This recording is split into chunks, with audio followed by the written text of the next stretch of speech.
Hi everyone, and welcome to my SIGTYP 2021 talk on universals and key questions for phonetic typology. Thank you very much to the organisers for inviting me to give this talk in the linguistic typology section, and I'm looking forward to both interacting with the other participants and chatting about this topic as well. Now, just to start with, let me tell you a little bit about what I do. So I'm a linguist who works on language documentation and language change, and from those areas into things like typology and cultural evolution and things like that. Most of my work is focused on Australia, but I work on Australian languages in global perspective, we might say. That is, I'm interested in the types of things that Australian languages can tell us about how languages change more generally. A lot of my work is on language documentation, in that I work with speakers of endangered languages, and all of the languages of Australia are more or less endangered. But I also work with communities on language reclamation projects, and also with linguistic data on using language to find out about the past. So for instance, I do work with phylogenetics, computational phylogenetics, population genetic methods, and things like that, as well as more traditional historical linguistic methods. And that means I think a lot about what sorts of things vary and what sorts of things are universal properties of language, which is how I come into the typology type of questions. To characterize the sort of questions I think about, we might think about it as a general set of questions around how to get from individual utterances, individual examples of speech, language, and so on and so forth, and how those sets of interactions are channeled and filtered through mind-brain questions, through social questions, and through linguistic questions to, over time, build up phylogenies of languages at the scale of hundreds, thousands, numbers of thousands of years. Okay, so it's how to get from things that we measure in milliseconds to things that we measure in kilo years, we might say. So how these interactions and how the properties of individual people and individual utterances over time lead to the types of patterns in language phylogenies that we see. And so, as I mentioned, this, of course, brings up a lot of questions about both the universals in language, what sorts of things are constant across time and space, and what sorts of things are particular to communities, languages, individuals, and so on and so forth. So today, my talk is basically going to be about that. But it's about typology, universals, variation, and so on, particularly applied to phonetics and phonetic typologies.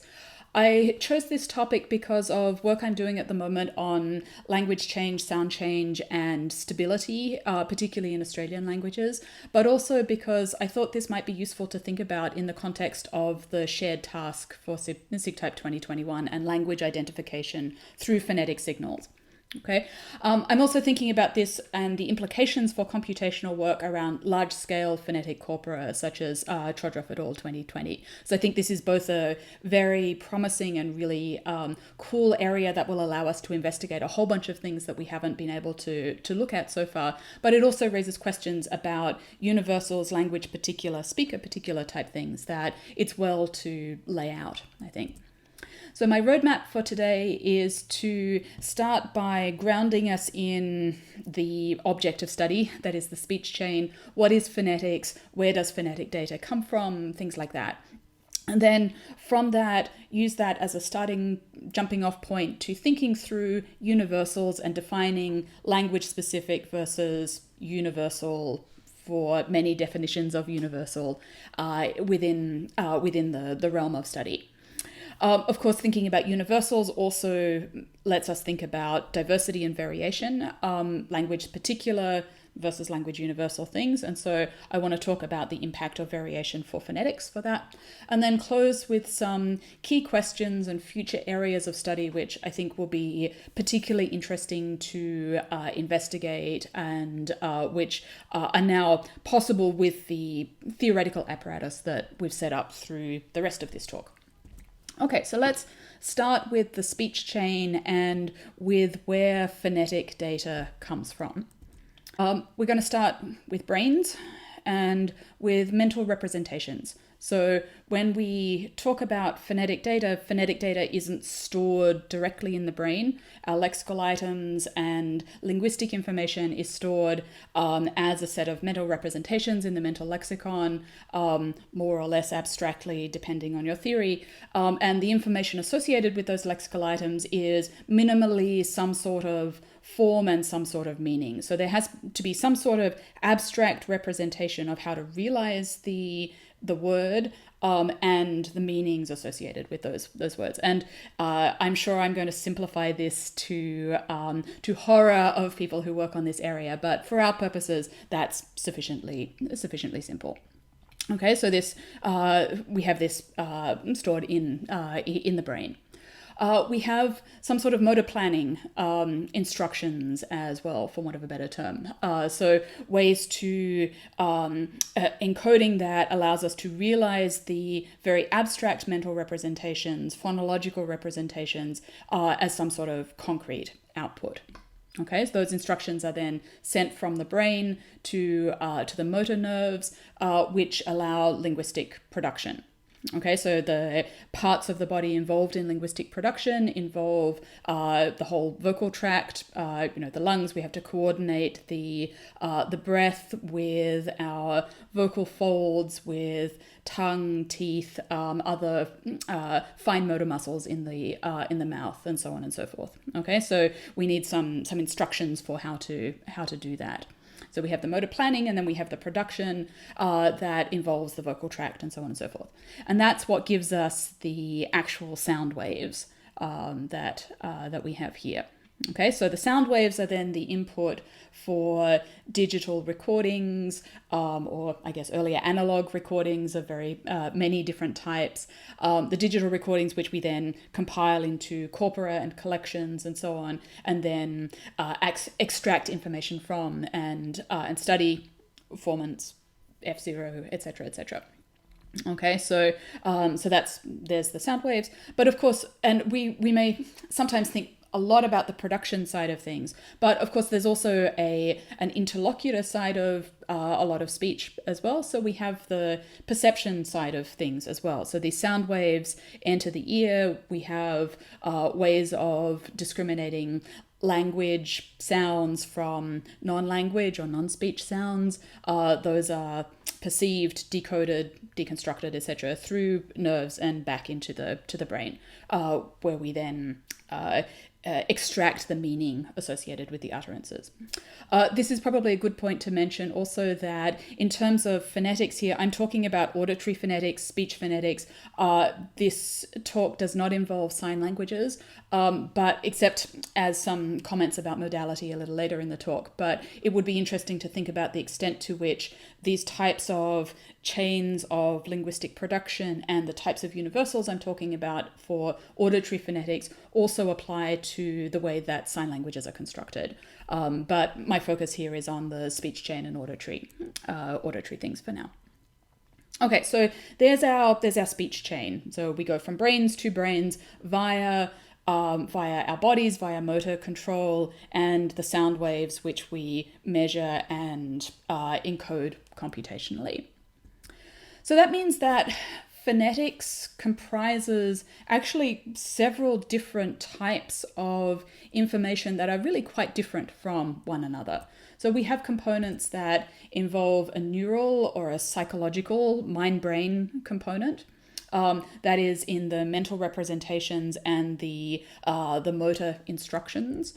We have a physiological component, the aspects of our vocal tract, vocal folds, oral configuration, number of teeth, etc., etc.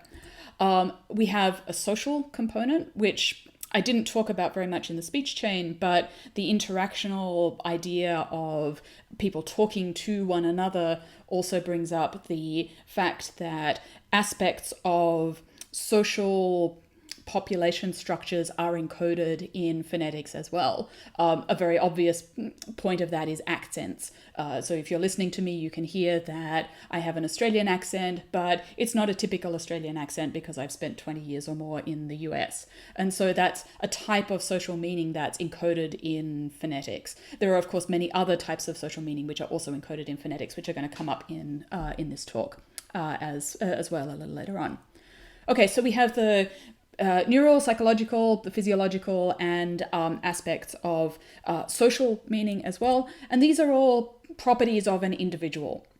Okay, so my individual accent is the result of my age, my gender, my geographic background, all of the other sorts of things that I'm both embodying and signaling to you right now. There's the physiological side of things to do with my vocal tract length and the thickness of my vocal folds and the configuration of my mouth and so on and so forth. Okay, so those are all individual type things. But of course, we also have a gigantic component of phonetics, which is linguistic in nature. That is, it's related to the particular language, it's related to the phonemes of the language, the distinctive segments that make up words in the language, what types of speech sounds are important for that language, and what types of speech sounds are not used in that language. So for instance, in speaking English, we have phonetic cues to voicing, but we don't have clicks as active segments in the in lexical representations. Okay, so those sorts of things are all part of the linguistic component of phonetics. But of course, there are other aspects of linguistics that are relevant to phonetics as well, like the fact that not all words have the same pronunciation in every single context. We have reduction based on predictability or probability. We have the encoding of focus marking through prominence and things like that, like which parts of a sentence I stress more than others to bring your attention to them, the length of pauses and all of those sorts of things. Okay, and of course we have linguistic phenomena which are social in nature as well. So if I started, say I wanted to take my voicing contrast and reanalyze it as a glottalic contrast between, so instead of between voiced and voiceless T's and D's, I re-instantiate that as a segment, as a difference between glottalized or ejective T's and non-ejective. So instead of t and d, I have something like t and t. Now that, of course, wouldn't work very well because that would not be very easy for you to understand. And so that's a social aspect of linguistic encoding as well. From the purely abstract phonological point of view, it's a contrast. It shouldn't matter how it's realized. But of course, it does matter how it's realized. And so there's a social aspect of the individual, but there's also a social aspect of language, as well as the linguistic aspect as well. Now, because we're talking about computational data and corpora and so on, there's also a signals processing side to this as well. So what we record, whether we record it digitally or analogly, I'm going to assume digital and so on, also has an aspect of phonetics, the signals processing side of things. So what we record, how we record it, what the device does, the contribution of the software to the waveform manipulation, and so on. Okay, so these are all aspects of phonetics, and all of these things are also changing over time, of course, as well. So our phonetic production is not constant over our lifespan. Individuals differ in both their aging processes around phonetics, but also in how they relate to, say, the social categories that we're talking about. Social marking of categories changes over time as well. So my Australian accent, excuse me, an Australian accent of 50 years ago sounds somewhat different from an Australian accent of contemporary accent. We also have other processes of linguistic change around the relationship between phonetics and phonology. So our marking of contrasts, for instance, changes over time. And with technological innovation, recording devices also alter the signal and alter what's recorded as well. Now, so given that we're considering universals, we need to be pretty careful about all of these pieces and how they fit together. We need to think about what the neurological component is, or the psychological component, what's physiology, what's social, what's linguistics, and so on and so forth. And also how our different types of recording may also play a role in what we see over time. So with that, let me now move to a consideration of universals, particularly as they apply to phonetics. I think it's pretty safe to say, I'm certainly not the only person who says this, that the discussion of typology around universals and around language variation and how language change works has been largely concentrated on the morphosyntactic type of typologies. So things like word order, things like morphological marking types of morphology, and so on and so forth. And although there has been, of course, quite a bit of work on phonological typologies, there's been relatively little work on the sound side of things and how that relates to questions of universals as well. Certainly not nothing, particularly in terms of things like onomatopoeia and arbitrariness and so on. But I think it's we could safely say it's no coincidence that the Journal of the Association of Linguistic Typology currently has a call out, particularly for phonetic and phonological approaches to typology, because that's relatively underrepresented in the submissions that they receive, for instance.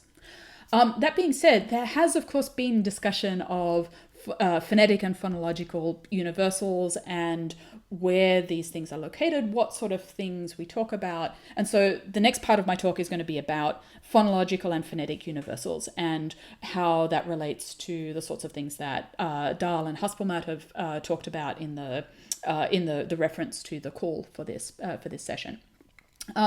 This quote from Ian Madison kind of sums up, I think, one of the ways that linguists think about typology and universals, and also one of the points of debate that came up in the discussion between Dahl and Martin Haspelmatt.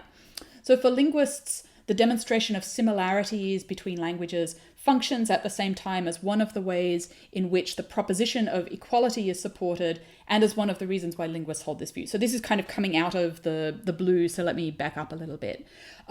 Madison's talking about the premise that linguists have that all languages are equal, or all languages are at some level fundamentally similar enough, we could say. So we feel justified in constructing general theories within which the peculiarities of individual languages can be described, rather than taking it as our task to build separate theories for different languages. So that is, linguists think that all languages are equal because they have extensive similarities, and because they have extensive similarities, the reason for that is ultimately that they come from similar sorts of underlying processes or underlying sources. Okay, so when we compare languages, we're comparing apples with apples. And so we feel justified in constructing general theories about language rather than specific theories that account for English or Bardi or Anindilyakwa, etc., etc. Okay. Now, this does not mean that all languages are substitutable for one another. Of course, it doesn't. But it means that languages are similar enough, have enough universal properties, enough things in common that we can use a general theory to describe them, and also use that as a framework for examining what is different about different languages. Because, of course, this is one of the reasons typology exists, and one of the reasons that linguistics as a field exists. What is it? Why is it that languages, on the one hand, are so similar to each other? Language in general, but why is it that we have so many different languages that are instantiated? Okay. I should mention also that looking at the universality and similarities of language as a whole overlooks some functions of language and language ideologies, which I'm not going to get into here, but I'm happy to talk about in the question period if that's relevant. Okay, so with that, so these are all things about universals which are properties shared by all languages.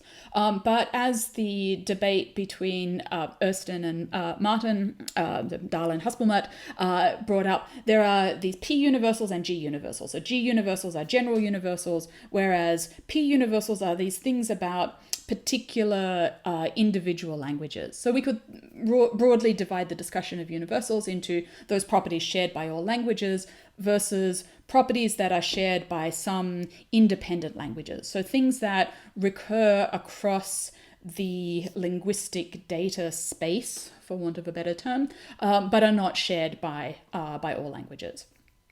Okay, so let's then look at these sorts of things in a bit more detail. So so we've talked about the universals as properties shared by all things. So when we think about phonetics, what are those things going to be? Well, so they're going to be properties perhaps shared by all brains, going back to our speech chain thing. So properties that result from the universal way in which language is encoded in the brain.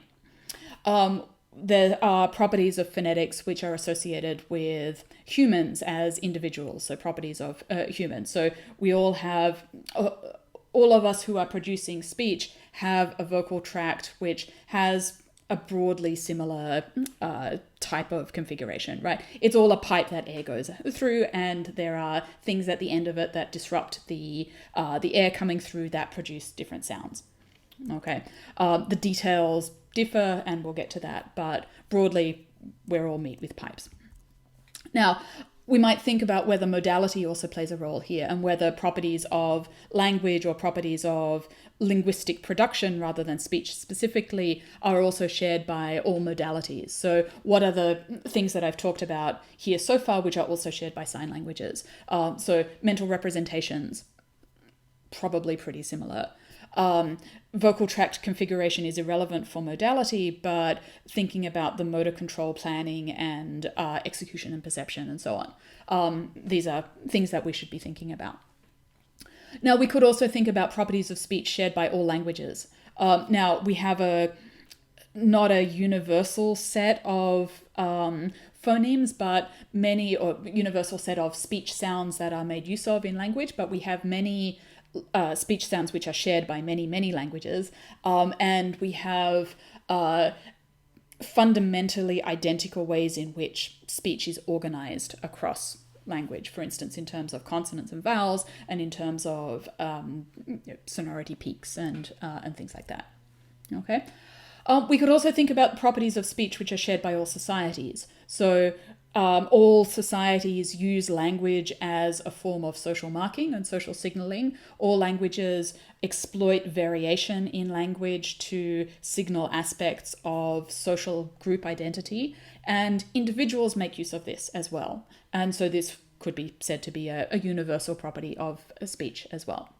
Okay, so we have these things that come out of universals. So speech chain is complicated. The universals are also quite complicated because they come from many different sources.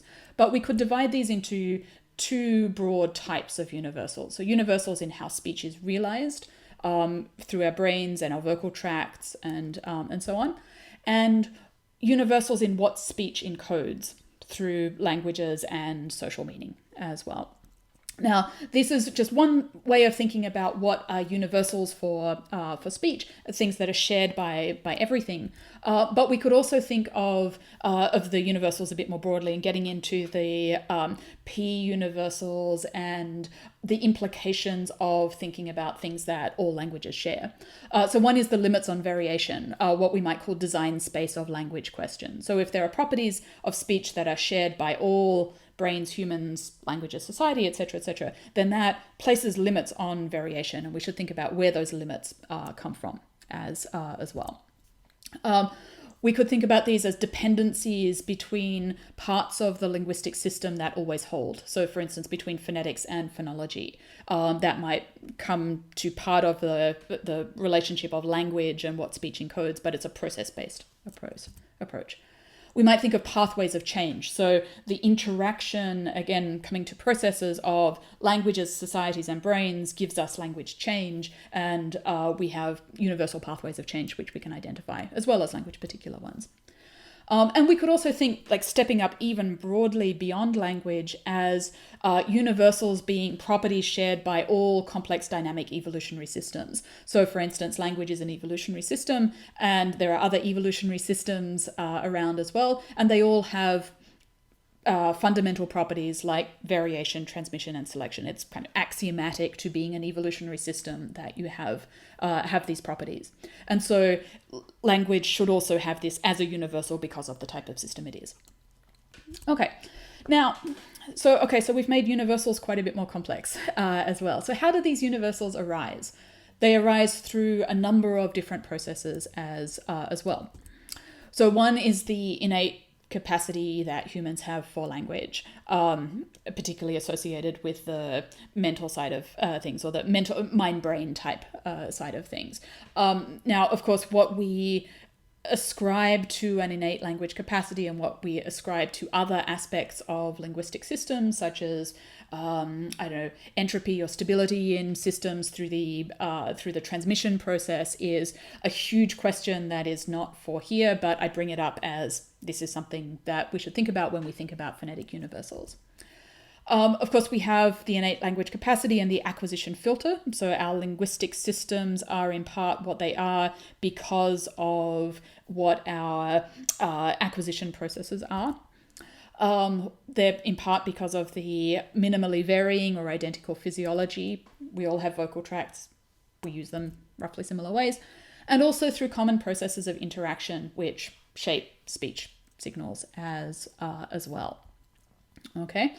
Now I'm going to pick at some of these in a little bit more detail as well. So part of what we can think about here are phonetic, so specifically about phonetics. What I've talked about so far has been pretty general about language. Let's now hone into phonetics as well. So some of our phonetic universals are properties of speech inherent to speech because of properties of the vocal tract. And Madison has called these mechanistic universals, such as, for instance, the relationship between vowel height and an F0, so intrinsic F0, we could call that, or vowel height and vowel duration. Higher vowels are shorter than lower vowels intrinsically, and this seems to hold across large numbers of languages, although the individual measurements vary.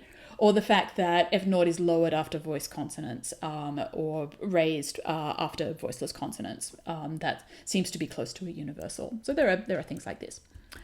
Then we can think about universals in phonetics about how speech sounds are structured, for instance, in allophony. So all languages have allophonic variation. The specifics of the allophony varies, but all languages have speech abstract representations that, when put together, vary in their realization. Put it that way. We also have, perhaps in phonetic universals, the perceptual cues that humans pay attention to. And again, they vary in their implementation, but they're universal in the feature set. So for stops, all languages have stops that have some measurement of VOT, some measurement of duration, some measurement of lenition or debuccalization, etc., etc. And so some of these come from the just our definition of what a stop is and how sounds are structured, but they also come from the cues that humans pay attention to in the realization of these speech segments, and this becomes relevant when we think about how languages change. Okay, phonetic universals also come from objects of study, as I mentioned. We might also think about the phonetic universals that come from phonology and abstract phonological organization. I'm not going to talk about that now because otherwise I'll be far over time, but we could think about those as well, and the sound changes that I mentioned as well. Now, at this point, we might want to think about just a caveat here that I'm talking at a very general level, but when we come to implementation and studying of these types of universals, our linguistic data is much more impoverished than we might at first think. We have, for instance, 120 years of recording, which is a very shallow time depth compared to the length of time that humans have been using language and using speech sounds. We think of writing as relatively impoverished because the oldest writing samples are 5,000 years old. Recordings are much, much more shallow. It's even hard, so we might say 120 years of recordings, but it's really quite difficult to use recordings made even before like half that time, for about 1960, for most acoustic measurements. Trying to get accurate acoustic measurements out of warped wax cylinders, for example, is a pretty big challenge. We also have very asymmetric phonetic records of the world's languages, and with more than half the world's languages being currently endangered, this is a problem that is really quite acute. So if you take one thing away from this talk, you should take away not that speech is all fundamentally identical, but that our possibilities for investigating the diversity of individual speech sounds is very, very much under threat. Okay, and to see that, you can look at a recent paper by Doug Whalen, Christian Gicano, and Rico Dorcom on phonetic documentation, as described, and I'll put that in the references. Okay, so that was all universals. Let's now flip a little bit to thinking about variation. So as a historical linguist, one of the things I think about a lot is what all languages have in common, but I also want to, in some sense, filter out what are the properties, universal properties of languages, in order to study what is language particular and what sorts of things vary across space and time. You can't construct a phylogeny on features which are all identical across languages. Okay, so we can think about whether the points of interest for phonetics might be what all languages, brains, and so on share, or what they don't share. And of course, as a historical linguist, I think both of these are really important, and we should think about why languages have the features that they do and why they vary in the ways that they do. Okay, so thinking about variation, I'm going to go through this really quickly. Just as we saw that the speech chain involved many different types of phonetics, and universals could be situated through many different causes, and universals could be associated with different aspects in the speech chain, so too can variation. And it's not surprising, perhaps, that, again, we can think of speaker-specific, situation-specific, utterance-specific, and language-specific variation. And I'll talk about those a little bit now. Plus, of course, all the variation that's introduced through recording device differences over time and over purpose and so on, and also measurement errors as well, associated with the software that we extract devices from, like octave jumps and things like that. Okay, so all of these are sources of variation when it comes to studying phonetics computationally. Okay, so speaker variation. Actually, the speaker variation comes when we're talking about what we measure is even more proliferous, if that's a word, than the sources of universals. So, of course, we have physiology. Humans differ. That's cool. Okay. We have things about identity, both the extent to which speakers make use of aspects of social identity in what they say, and how those identities are realized. Okay, so I don't know, 40-year-old linguists don't talk the same way as 20-year-old linguists, for example. Linguists don't talk the same way as plumbers when they're talking about their within their communities of practice about the things that they study. We have life stages, so age-based things as well. And of course, there's psychological differences around individual differences and participation in cues and attention to cues and things like that, which is a relatively new field of study, but is also highly relevant here as well. Okay, so these are all things that speakers vary in, even if ultimately the speech signal, language signal is also a universal. It also can be studied as universals. Now, situational variation is also substantial, and there's a couple of different ways that we can think about this for social contexts. So, for instance, interlocutors, the who I'm talking to, will cause variation in the speech signal, in my accommodation to my phonetics. And this sort of thing is quite difficult to generalize about, and difficult to construct universals for, and difficult to factor into analyses. Except perhaps in lab speech, where you have no interlocutor, and so there is presumably relatively little accommodation. We have things like ambience, so the speaking situation. We speak differently when we're in our cars versus when we're outside, even if the car is not running, because we have these mental compensatory devices for road noise and things like that, which is really quite cool as well. So the social context again comes back into the physiological and mind-brain type questions as well. The nature of the task, the genre, the style, and so on and so forth, all differ in social contexts, or types of social context, and also lead to phonetic variation.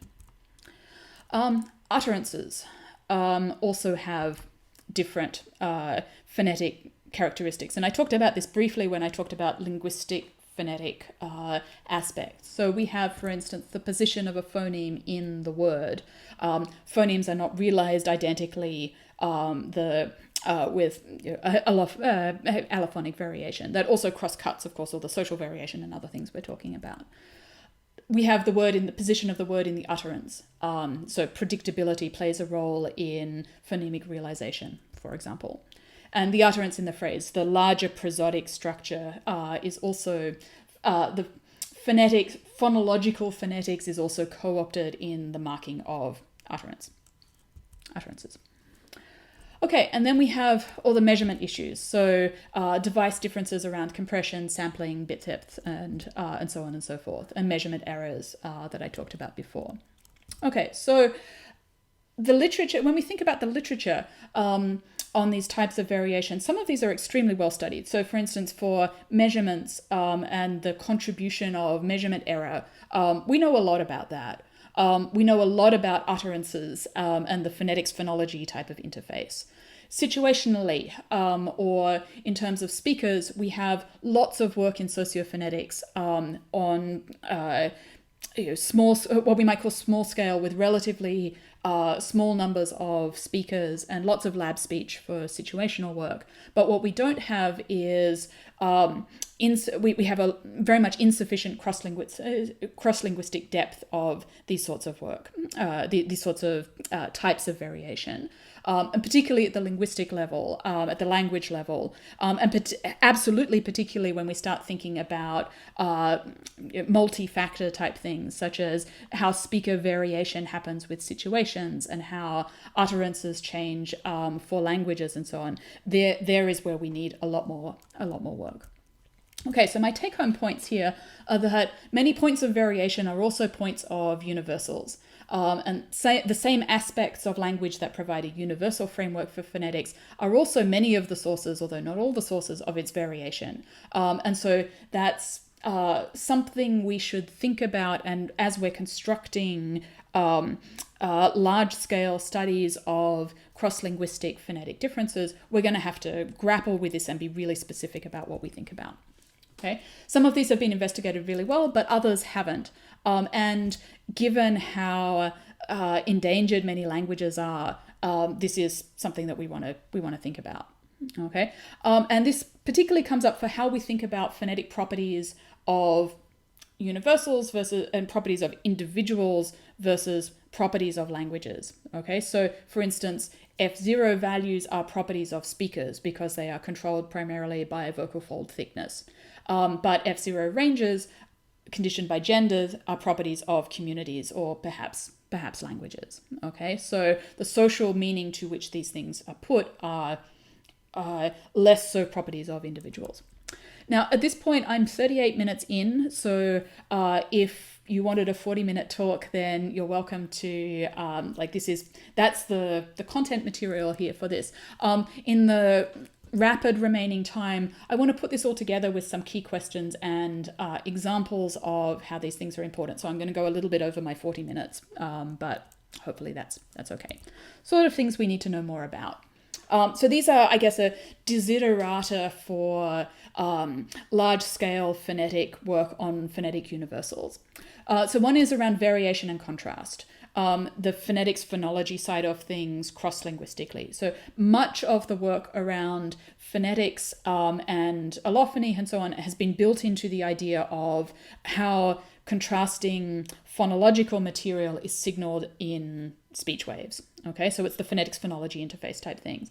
But there's a huge amount of variation also in non-contrasting segments. And this has been typically described as free variation or unstructured variation because it's been largely assumed, I think, that most of the structure comes from the phonological representation. But there's recent work, for instance, by Stephanie Kakadelis and Sarah Babinski on variation among non-contrasting segments, Kakadelis for stops and for voicing contrasts and stop contrasts, and Babinski for stress realizations, that show that there is structured variation at the language level as well. So consistency between speakers, differences between language that are not marking phonological contrasts. Okay, so you can see here average stop duration by language for 3 languages without a phonemic voicing or VOT contrast. And here for Babinski's work, you can see the different cues that are used to represent or instantiate stress, initial non-contrastive stress across 16 different Australian languages. Okay, so that's one area where I would love to see more. Another is thinking about phylogenetic signal in phonetics. And the basis for this is the discussion around language universals, which says, well, of course, we need to control for language relationship and phylogenetic non-independence in languages. And that's certainly true at the morphosyntactic level, but is it really true to the same extent in the phonetic, in the phonetic level? How much phylogenetic signal is there really in phonetics? And there's a bunch of measures that we can do, that we can make for these, and there are really quite in some ways straightforward ways to test this sort of thing, but we lack the corpora at a sufficient depth to be able to do the sort of population genetic measures linguogenetic measures that we would want to see. There has been some work in this area, for instance, preliminarily in phonotactics by Jaden Macklin-Cordes et al., and thinking about the functional work by, say, the Functional Phylogenies group from 2012 that tries to reconstruct language trees and values of phonetic contrasts directly off the speech signal. So for instance, they say, okay, so given a variable pronunciation between Spanish, French, and Italian words for, say, 100, where we have centum in Latin with a que, but Spanish ends up as cien, as cent in French, and cento in Italian. What are the phonetic steps in the trait reconstruction that we can do? Now, I think this is actually pretty problematic. So we can't just treat phonetics as a continuous trait and expect the measures to work out of the box. So for instance, to take an example with VOT, if we have 2 languages, A and B, which are closely related, sister languages, and VOT is positive, there's an aspiration contrast in language A, but negative for the same phonological category in language B, we can't just average the distance and assume that the ancestor language had a 0 VOT, right? Because we can't just consider the phonetics independent of the phonology. We have to consider the category marking and so on as well. And we have to consider the properties of the phonetic dynamics of these measures. And there's been relatively little work on this, partly because our combination of change in progress, lifespan change, and community-based change is relatively shallow in the types of recordings we have, although we now have some work along those lines. Okay, and also we can't treat all these features as properties of languages. My example before about treating VOT, individual raw VOT measurements as properties of speakers versus, say, the ranges as properties of languages. Okay, so next question. That leads us to, if we're thinking about properties of speakers versus properties of languages, what are the properties that encode linguistic knowledge and social knowledge, and how do they interact over time? So what sorts of information tends to encode social information, and what tends to encode other types of information, such as linguistic categorical phonological contrasts? An example of this comes from F0 and gender, but as far as I know, there is relatively little work in this area. I've seen a little bit around comparative stop contrasts, VOT contrasts across languages, and F0 and gender, but that's basically it. So my example from F0 and gender is that F0 and gender interact such that there are linguistic properties of how these distinctions are maintained, which are and manifested, which are independent of individual speaker vocal tracts. And so to see this, we can study bilingual speakers. These are graphs from Auden and Menon on Welsh English bilingual speakers. And so here are the male speakers, and you can see their Welsh F0 range in Welsh and their F0 variation in English are pretty similar. So we only have 4 speakers here. One speaker is a little higher in Welsh than in English, but the others are basically identical. Okay, compare this to the female speakers, the 4 female speakers in their study, where the ranges are both different and more, and the speakers are more variable. Okay, so the ranges are smaller within each language, but the ranges are more distinct. So they're making more of an F0 distinction when between speaking Welsh and speaking English. For 3 of the speakers, their Welsh values are higher. Their F0 is higher than for English. But for one of the speakers, it's actually the reverse. Okay, whereas for the men, they're all pretty constant. Okay, so these are the sorts of things we'd like to get at. And so, in conclusion, just to wrap up, there are universals in phonetics, more than we've tended to discuss perhaps in the literature. Not just the mechanistic universals, but a whole other range of things once we start to consider the social side of things, as well as the mind-brain sets of questions, and not just the physiological component of speech. But also the same aspects of the speech chain that lead to universality also lead to variability. And so in order to study the variation, we need to separate the things that are constant from the things that are variable, and to be very specific about what we're doing there. Because variation and universals both exist at multiple levels, speaker levels, utterance levels, population levels, situational levels, and so on, we need to be really clear about how we can separate those. But in order to do that, we need data, because we don't have enough data of enough different types. Okay, there are many different projects that we could work on with computational large corpora for this, assuming data are available. But for the vast majority of languages and regions of the world, we're really constrained around existing language resources and the possibility of gaining more linguistic data as well.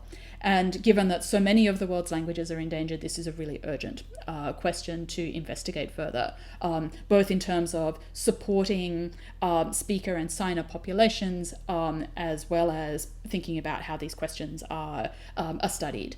So we can think about these purely as a data gathering point of view, but given that I also work on language documentation and reclamation, I would prefer to see this also as a linguistic policy and linguistic social justice issue as well.